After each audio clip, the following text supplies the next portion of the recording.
Hölgyeim és uraim, itt a hétvége, de vele együtt itt egy vadi új Adrenalin 2025-ös focis kártya csomag. Mit gondolnak rólam? Hát itt a hétvége megérkezett, péntek délután van, és én egy egyszerű focis kártya csomagot nyitok. Ezt felejtsük el. Itt egy Premium Special Edition. Ezt nyissuk ki most. Vajon a Premium limitálton ki lehet? És az a 3 speciál, vajon az mit rejthet? Nézzük meg! Hétvégére extra jutalom jár. Nem igaz?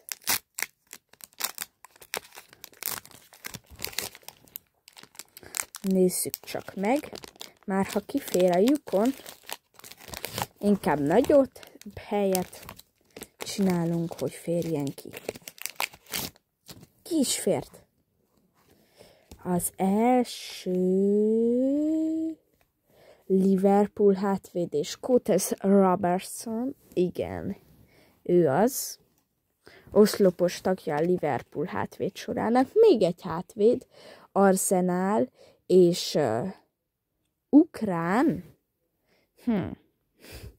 Tényleg Zinchenko, rá gondoltam, de nem akartam mondani. Zinchenko, igen. Mostanában középpályást játszik inkább.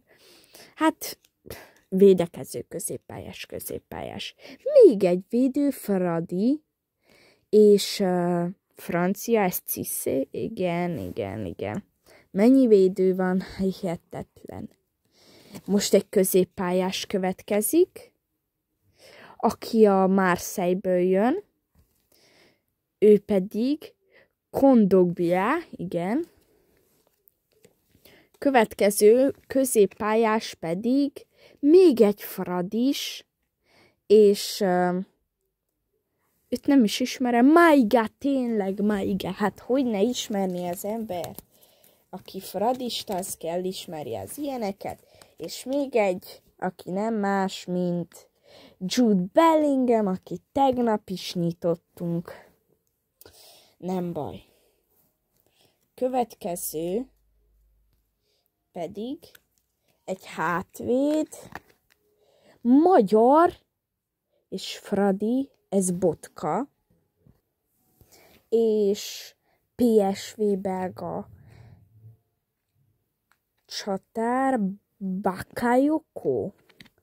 Igen, Johan Bakayoko. Következő pedig középpályás ismét, Real Madrid és török, mondjuk ezért haragszok, mert a szél gyűrődött. Már így adták el. Mindegy, ez Güler kéne legyen. Aki megvan, természetesen az épet tartom meg inkább. Ez tényleg nagy hiba, hogy úgy adják el, hogy egy hajlás van rajta. De hát hétvége, örüljünk, ne szomorkodjunk. És a következő egy csatár, Portugál és AC Milan, ez Rafael Leao.